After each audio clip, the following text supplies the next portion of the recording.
that time of year again, time for authors to pull together tax information and get ready for filing. Are you sure that you're claiming all that you are eligible for? Are you also wondering about whether or not you should form a business? How about LLC versus sole proprietor? I have had a lot of these same discussions with my CPA, Mark Devine, and today he is coming to visit us and to answer some of these very important FAQs to get you ready for tax season. Let's hear from Mark.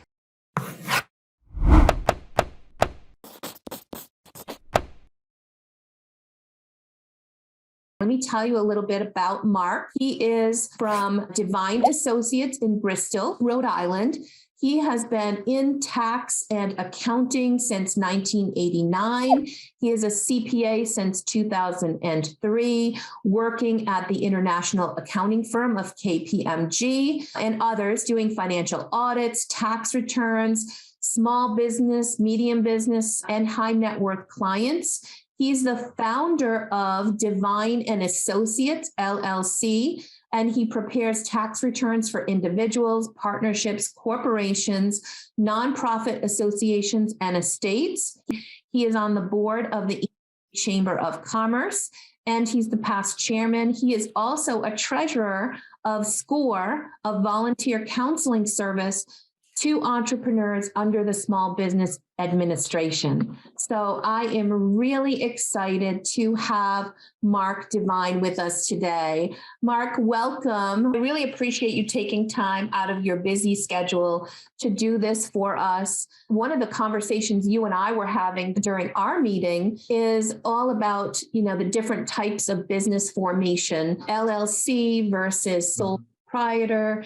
Would you give us a little bit of an overview on the differences in the business entities and kind of pros and cons on why one might choose one over another? Sure. For a single owner of a business, there are three options that you have on forming what type of entity you want. So if you don't formalize it, for example, registering with the state or doing anything with the IRS, and you start a business, then essentially what I refer that to is just hanging up a shingle, okay? So you decide to go in business, you hang up a shingle, you're a sole proprietor. And so people think that if I don't form an LLC or incorporate, then I'm not really a business. And that's not true. A business can be a sole proprietor and not registered with anyone. You may have to have a business license, but you don't have to formally do anything to say, okay, now I'm a business. Like I said, hang up your shingle and go into business. So that's a sole proprietor.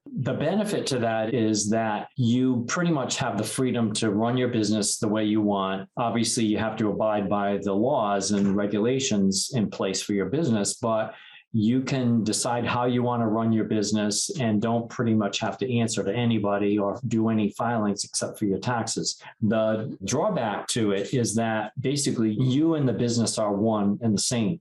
And what that means is that anything that happens to the business happens to you. Any claims against the business are claims against you.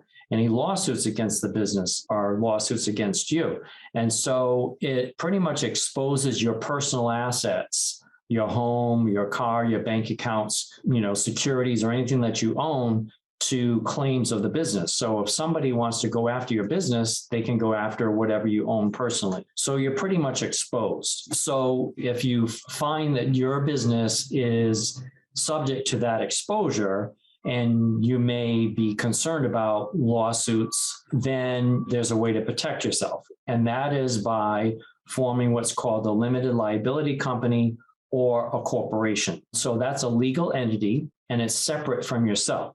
So as I said, the sole proprietorship, you and the business are one. Well, when you form an LLC or a corporation, now you're forming a separate entity besides yourself. And so that's where the sort of wall of protection comes in, or that veil, that corporate veil that you might have heard that term. So that's the benefit to doing that. It keeps that separation. So if someone wants to go after the business, they can't go after your personal assets. Okay. And there are steps you have to go through to form that entity. So the simpler one and the least expensive is the limited liability company versus a corporation. So a limited liability company, from a tax perspective, for tax purposes, the IRS treats you the same as a sole proprietorship. So basically you file your taxes and you get the same deductions as a sole proprietor. So some people may think, well, I want to get all the tax deductions I'm eligible for, so I'm going to form an LLC. Well, you're not going to get any more tax benefits forming an LLC than you do as a sole proprietor. The reason why you want to do that is, like I explained earlier, is for the legal protection. Okay, there's no tax advantage to it. Okay, as a matter of fact, you're going to pay a little bit more because you're going to pay some taxes and you're going to pay some fees to keep that LLC in place. So it does protect you, and you have to register with the Secretary of State in whatever state you're in, and that forms the LLC. It creates the LLC. And they have forms. It's called Articles of Organization. At least in Rhode Island it is. Other states might call it a little bit different, but if you go on their website, they have the forms there that you file. And in most cases, you can do it online. It's usually like a 2, maybe 3-page form. And then to maintain that LLC, to keep it active, you have to file an annual report with the Secretary of State's office. They'll tell you when it's time to do that annual report. And it's very simple. You can usually do it online. And in Rhode Island, it's $50, usually a minimum fee. I do know in Massachusetts, they do it a little bit differently. Massachusetts, it's a $500 annual fee, but there's no tax related to the LLC. Versus Rhode Island, you pay $50 annual fee, but then you have to pay the $400 tax when you file the return. So that's kind of different. But in any event, you have to file your annual report. And basically, if nothing's changed with the LLC, you just sign the form and send it in. It's no big deal. But you do have to do it. It's very important to keep it active. If you don't file the annual report, they're going to dissolve your LLC. So an LLC can be a single member LLC, or it can be a partnership. And so obviously a partnership, you have to have more than one owner. I'm going to assume most of you are probably single business owners. So a single member LLC, there's 2 terms for that. The one is single member LLC, and the other one is called a disregarded entity separate from its owner, or a disregarded entity. The terms are interchangeable, but basically what that means is it's an entity that's owned by one person. That person is separate from the business, okay? So you could also form a corporation, and the formation of a corporation automatically makes it a C, what's referred to as a C corporation, which pays its own taxes, okay? There's also an S corporation that you can make an election with the IRS to say, I want to file as an S corp. So for state purposes, they don't make a distinction between C or S corporation. It's just a corporation.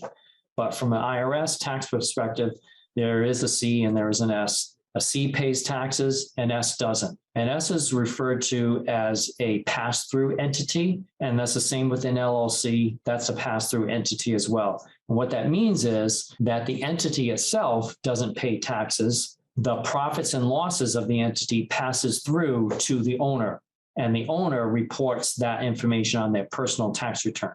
So the entity doesn't pay the tax, the owner pays the tax on their personal return. And that's done through a vehicle that's called a K-1. It's like a 1099 form that when the S corporation return is done, it produces a K-1 form, and then you report that K-1 on your personal return. Okay, a little bit more like filing requirements and hoops you have to jump through to maintain the corporation. If yours is basically a simple, small business, LLC is good enough, okay? What I usually tell people as a rule of thumb is if your profits end up being somewhere around 50,000 or more a year, so after your deductions, your profits, then it may make sense to make an election to file as an S corp. Now, you can still be an LLC for legal purposes, but you can make an election to file as a corporation for tax purposes, all right? And the benefit to that is the savings of what's called self-employment tax. So if you're a sole proprietor or a single member LLC, you're going to pay taxes on your profits, and that's called ordinary income tax. And the tax rate is based on your tax bracket that you're in. Okay. In addition to that, there's another level of tax, federal tax, that's called self-employment tax. It's also sometimes referred to as FICA tax. So if you're an employee, you're working for somebody, you're getting paycheck, they take taxes out, you get a W-2 at the end of the year. You'll see on your paycheck, they deduct what's called FICA tax, and that's your Social Security and Medicare tax. Well, when you're self-employed, you have to pay that as well, but you pay both halves. You pay the employee's half and the employer's half because everything is yours. So that tax is 15.3%. So there's, like I said, two levels of tax, your ordinary income tax and your 15.3% self-employment tax. So as your income gets much higher, your profits get higher, then if you file as an S Corp, you can save on those taxes. Basically, there's no FICA tax, okay?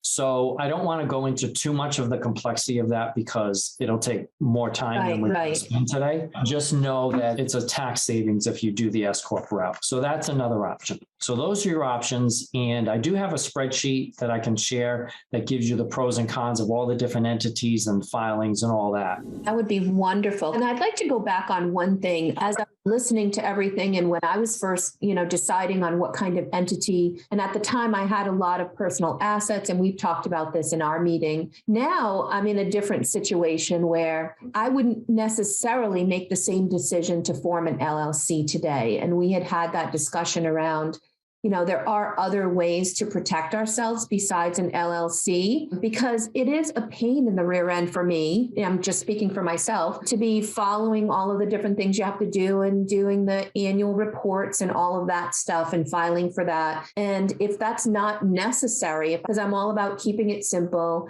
if I can move forward just as a sole proprietor, and is another way of protecting myself against liability, and you had mentioned to me liability insurance. Would you mind kind of expanding on that a little bit? Sure.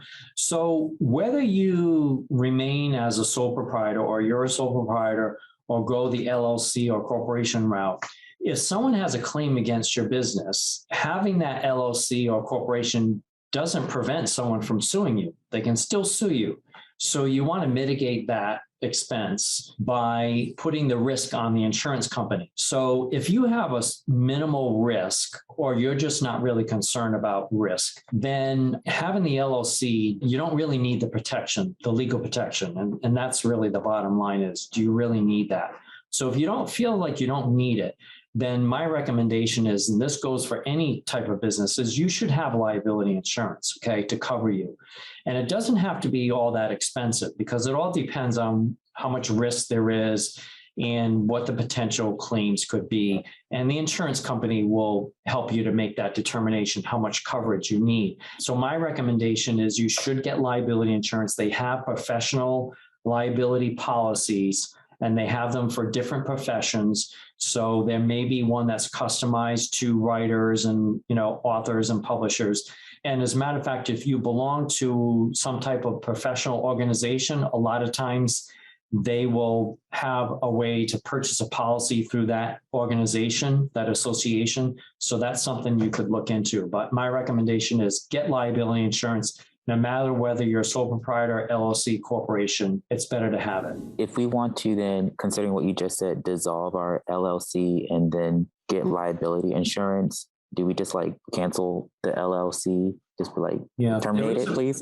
There is a procedure for that. Not sure what the rules are in Maryland. I can tell you what Rhode Island requires, but you'll have to check with your state. So what Rhode Island requires is you go through your Secretary of State's office, because that's who regulates the LLCs. And they have what's called articles of dissolution. And that's basically paperwork, just like when you form the LLC, there's paperwork you have to file to dissolve it. And Rhode Island requires a letter of good standing from the tax division. And you complete this application, and the tax division will check to make sure that you have filed all of your tax returns and paid all of your taxes due, going back since the beginning. And if everything checks out and you're good with the tax division, then they will issue this letter of good standing, which basically says your organization is in good standing. And then the Secretary of State will dissolve your LLC. So that's the proper procedure that you go through for that. Again, every state, it might be a little bit different. And I do recommend that if you are deciding to do that, that you do it before the end of the year. Don't wait till after the end of the year. So in other words, say you wanted your LLC to be dissolved for 2021. Well, it's kind of late for that, because what happens is once you're active in a particular year, you have to file your final tax return in that year. And that's one of the steps you have to go through. You file a final tax return. So say you want to dissolve it as of June 30th, you need to file your tax return from January through June and pay whatever taxes might be due for that period. So you want to take care of all that paperwork before the end of the year, before you get into the next year. Okay, so just keep that in mind. In Massachusetts, to keep LLC going, you have to pay like an annual $500 fee. Yeah, so in Massachusetts, you file your annual report and you pay the $500 fee. And you don't have to file a separate tax return for the LLC. In Rhode Island requires you to file what's called a Rhode Island 1065, which is a state tax return just for the LLC. And there's a $400 tax that you pay when you file that return. And it's due at the same time as your personal return. I do have this breakdown. And again, I know you're in some other states, but I mostly deal with Rhode Island and Massachusetts. Mm-hmm. So this kind of breaks down the filing requirements and the fees that you would pay for different types of entities. So I can share this with you, April, and then Sure, yeah, I'm glad out. to. That would be for individuals who are looking to get the details of, the breakdown in their state. Is there a specific place that they should look for that? Well, this I created myself. You'd have to contact your Secretary of State's office for their fees. Okay. And then your tax division for whatever taxes might be due for your entity. This isn't what I call an entity comparison chart. And you can see sole proprietorship, partnership, C Corp, S Corp, and limited liability company. And this applies to partnerships and single members, this LLC. But it gives you C organization, administration, bookkeeping. It gives you all the different things you need to be aware of. So I can send this to you as well. That's wonderful. That's really helpful because sometimes you don't know what you don't know. Yeah, exactly. That kind of handout can really be helpful. Let's switch gears and talk about taxes for 2021, because that's something that we all are facing now, starting to pull all the information together. Are there any new changes in 2021 that authors, for the 2021 tax season that authors should be aware of, Mark? They mainly have to do with individuals, but of course, you're all filing individual returns anyway, so it may not specifically pertain to business. So there's really nothing major that's new. There were some new regulations that came into existence in 2018 that are still applicable. So they have to do with one, for example, is I'm not sure how much everyone is aware of. One of the big changes was that they greatly increased the standard deduction and they got rid of the personal exemptions. So if you were someone that typically itemized your deductions and the standard deduction was always in place, but it was much lower, and your itemized deductions were more than your standard deductions, then you would itemize. And so now, because they've increased the standard deduction so high, now most people are not itemizing anymore. So that's one of the big changes. And along with itemizing, you got a charitable contribution deduction. So that kind of went away. If you're not itemizing anymore because you don't have enough, then you don't get a charitable deduction. So what they did was they added this, what they call above the line deduction, which means everybody gets it for charitable contributions. And it was a maximum of $300, and it only applied to cash contributions, not donations of goods. So you got $300 per tax return. And so for this year, 2021, they realized in hindsight that, well, if you're filing a joint return, then you should get more than a single person. So if you file a joint return, you get $600 charitable contributions. Again, it's only for cash contributions, not for goods donated. So that's one of the changes. And then the other is for if you have dependents, then There is the child tax credit. So the child tax credit used to be $1,000. Then they increased it to $2,000 per child. And if you had a child that was over 18, then it was $500 per dependent. And so what they decided in 2021 was to give an advance credit, which means you got the credit before you filed your tax return. They started sending those out in July. So if you're one of those people, you already know this, that you've been getting these payments every month for the last 6 months of the year. That's an advance credit, okay? Which means if you typically relied on that credit when you filed your tax return to pay for your taxes, because you already got it, now you're not going to have that credit to use on your tax return because you already got some of it, not all of it. I think half of it would have been paid out. So it's just something to be aware of. I hope that no one is surprised when they do their tax return that they're going to end up owing because now you already got the money for that credit. So you're not going to be able to take it on your return against your taxes. Mm-hmm. So that's another change. So those are the two of the big, like personal tax changes, but I can go through deductions that a lot of people may not be aware of. Yeah, that would be really helpful. I would love that. Okay. Yeah. All right. So let's do that. So one of the big things is, and this may apply to probably everyone here, is if you're operating your business out of your home, all right? So in other words, you're not renting an office space somewhere. And so if you're operating your business out of your home, then you're eligible for home office deduction. The home office deduction is, to be eligible for that, it has to be regular and exclusive use of office space in your home. So that means that it has to be a place where you're only operating your business out of that space. So for example, if your office basically is on your dining room table where your family has dinner, then that's not exclusive use because it's mixed use. It's not just for your business. So that doesn't qualify. So it has to be a space, either it's an entire room or it could be a section of a room. If you cordon it off and say this section is only for my business and you use it basically most of the time for your business, then that qualifies, okay?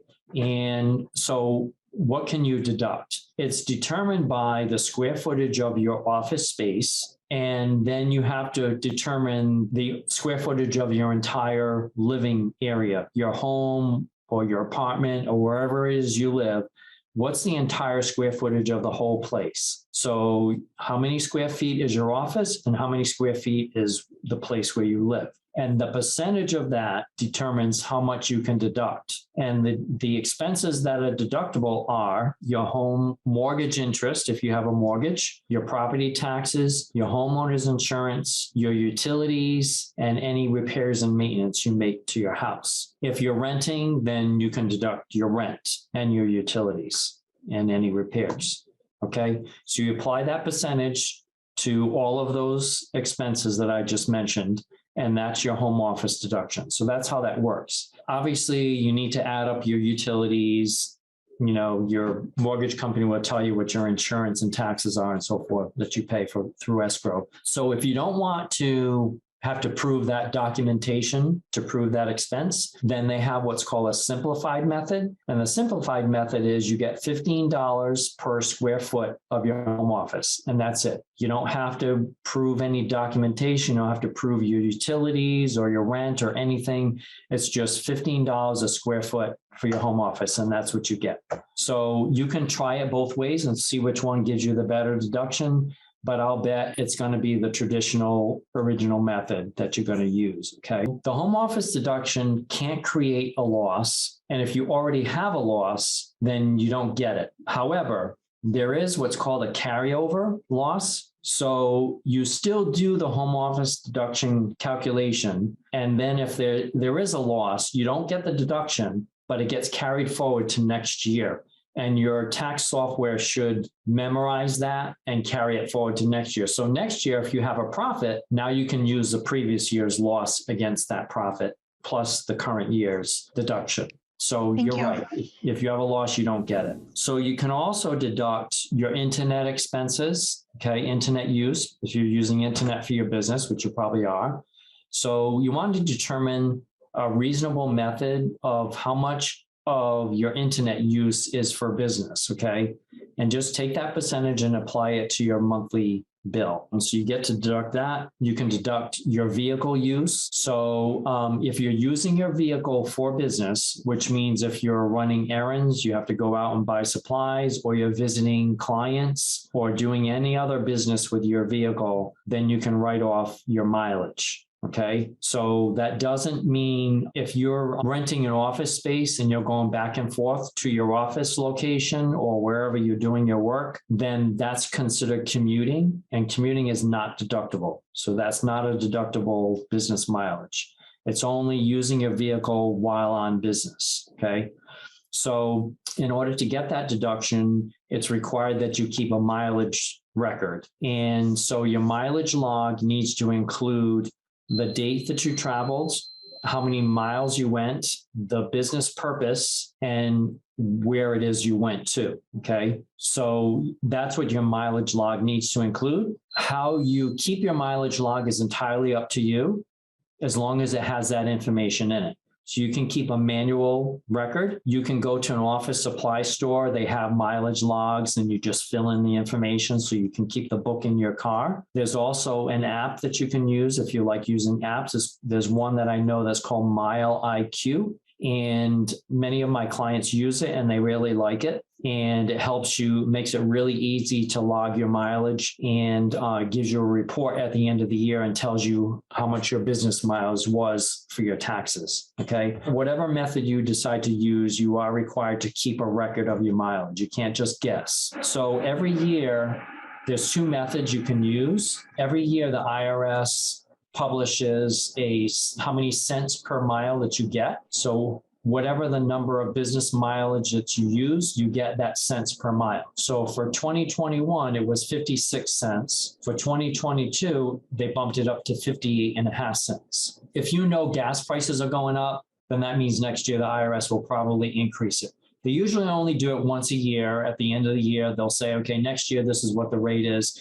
There's only been a few occasions I know that they've changed it in the middle of the year, and that's because of extenuating circumstances, but usually it's only once a year they change it. So you get that many cents per mile, and that's your deduction. So that's one method, and that's the standard method. And there's also the optional method, and that is where you can deduct the actual use or how much you spend on maintaining your vehicle. So that would be your gas, your service, maintenance, repairs, tire changes, your insurance. If you have a loan on the vehicle, the interest on the loan, and you can also depreciate the value, the cost of your vehicle. So that's the other method. And again, you still have to use that, what's the percentage of business use based on your mileage to determine how much of those expenses are deductible. But you can figure both methods and see which one gets you the better deduction and go with that method. All right. So the only caveat is, as far as the different methods goes,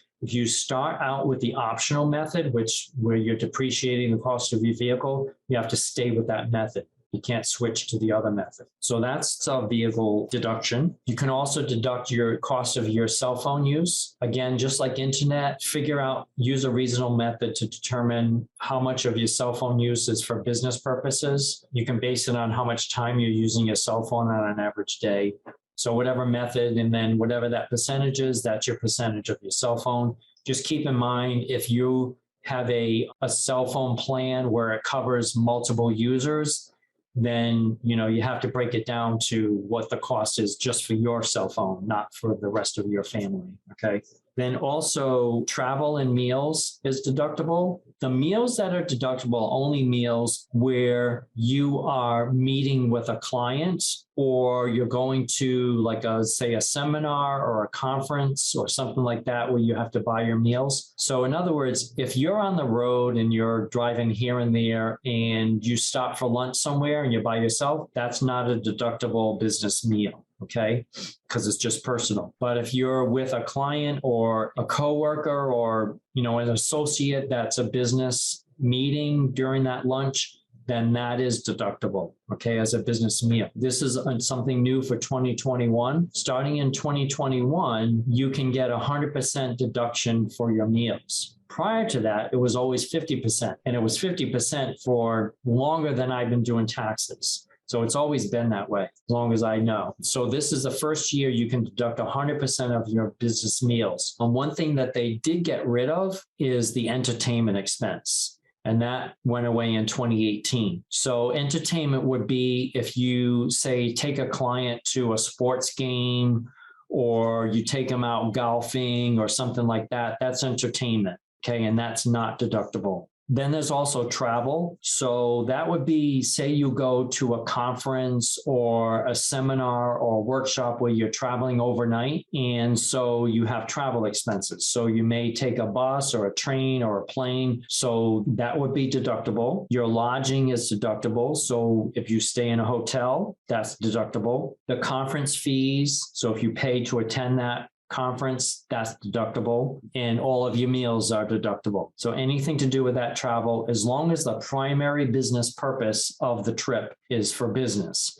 So if you decide that you go to, say, a week-long conference, and while you're at that conference, you decide to do some sightseeing or do an excursion somewhere, then that's okay. Your travel is, and all your expenses are still deductible except for that extra cost for the sightseeing, okay? But if you decide you want to go on vacation with your family and you spend a couple of hours working while you're on vacation, that's not deductible. Your expenses are not deductible because the primary purpose of the trip was a vacation, not for work. So that's the difference between whether you can deduct travel or not. That has to be the primary business purpose, and the time you spend has to be for business. Okay. So those are some of the, I think, the deductions that you would typically, in your profession would be eligible for. As I mentioned, like the state taxes that you pay for the business, that's deductible. Any office expense or any equipment, if you have to buy a computer or a printer, that's deductible. Any fees that you pay for like software or like a monthly recurring charge for your, say, your website, anything to do with anything computer related for your business,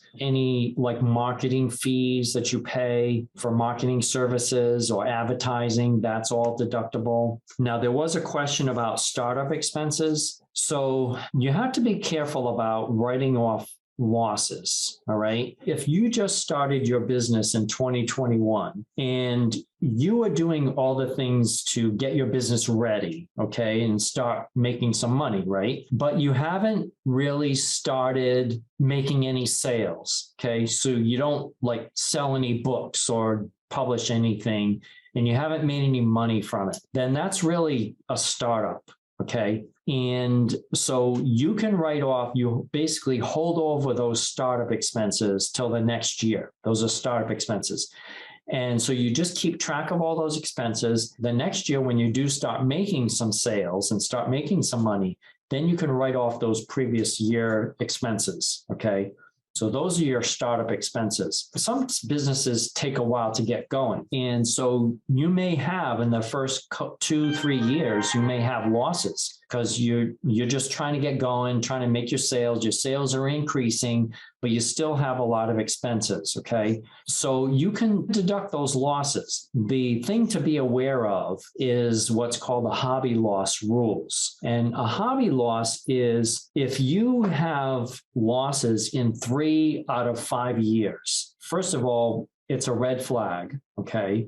So you could subject yourself to an audit. And the IRS could look at your business and they can reclassify it as a hobby rather than a business. And if it's a hobby, then you can only deduct losses up to your income. So if you had $1,000 of income and $1,500 of losses, you can only expenses, you can only write off $1,000 of expenses. So you end up with zero. Okay, no profit, no loss. That's a hobby. So they can reclassify that. And if you took losses in previous years, then that means you got to pay taxes on those extra losses you took. Okay, it doesn't automatically mean if you had 3 loss years out of 5 that it's automatically going to be a hobby loss. Okay, but the IRS could do that. So what you want to do is if you're finding that you've got these losses every year, then you want to do a lot of documentation. And you're all writers, so you should be good at this. You want to document what you're doing to make your business profitable, okay? So if you're putting yourself out there as a legitimate business, so you're doing advertising,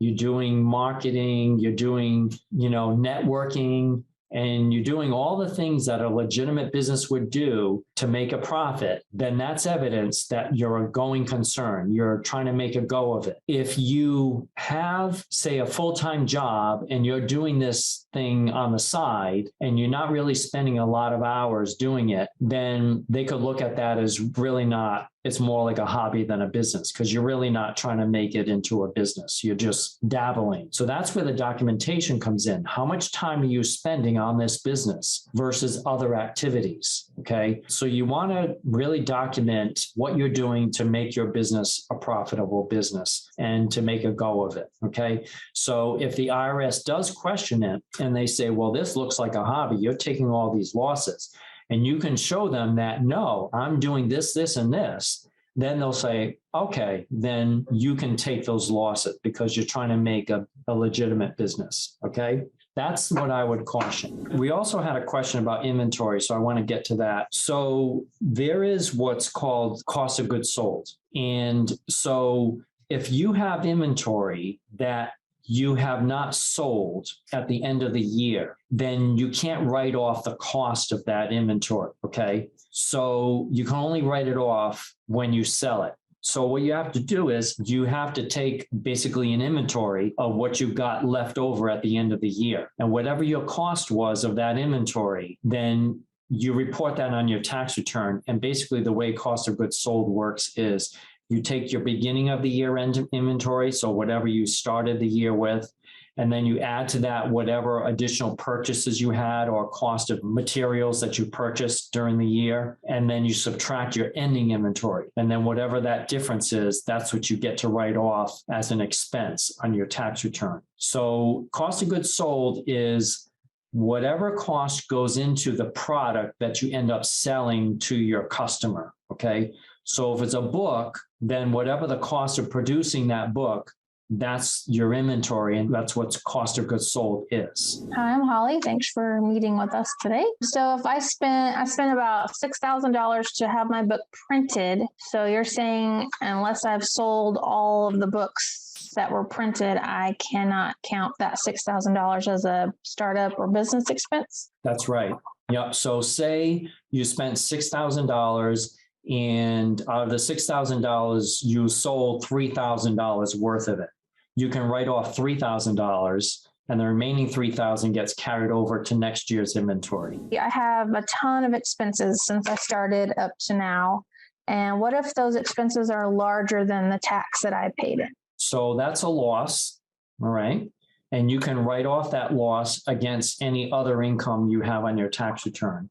So, if you have another job or another business, you can write off the loss against the income from that job. Or if you're filing a joint return, your spouse is working, you can write off that loss against that income. Hey, this is the only thing that you do. This is your only source of income and you have a loss. So there's no other income on your tax return.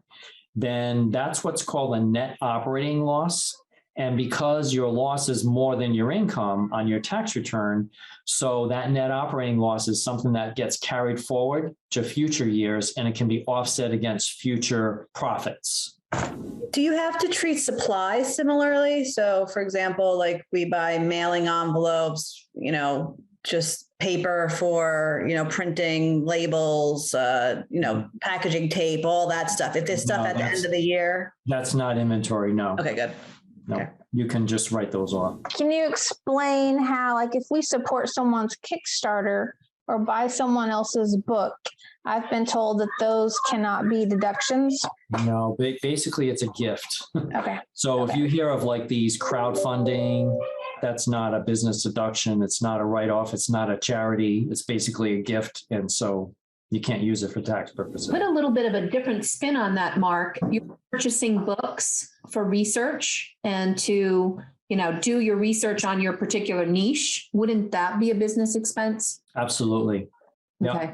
I think it's how you consider it. If you're supporting a Kickstarter campaign and part of that is because it's within your niche, you're doing research, you want to, see what others are producing so that you can also produce some high quality things or understand better how Kickstarter works, which is key to your business. I think if you look at it in that vein, then it is indeed a justifiable business expense. Yes. The question you want to ask yourself with any expense is, does it have a business purpose? Is it relative to my business? Is it going to enhance my business?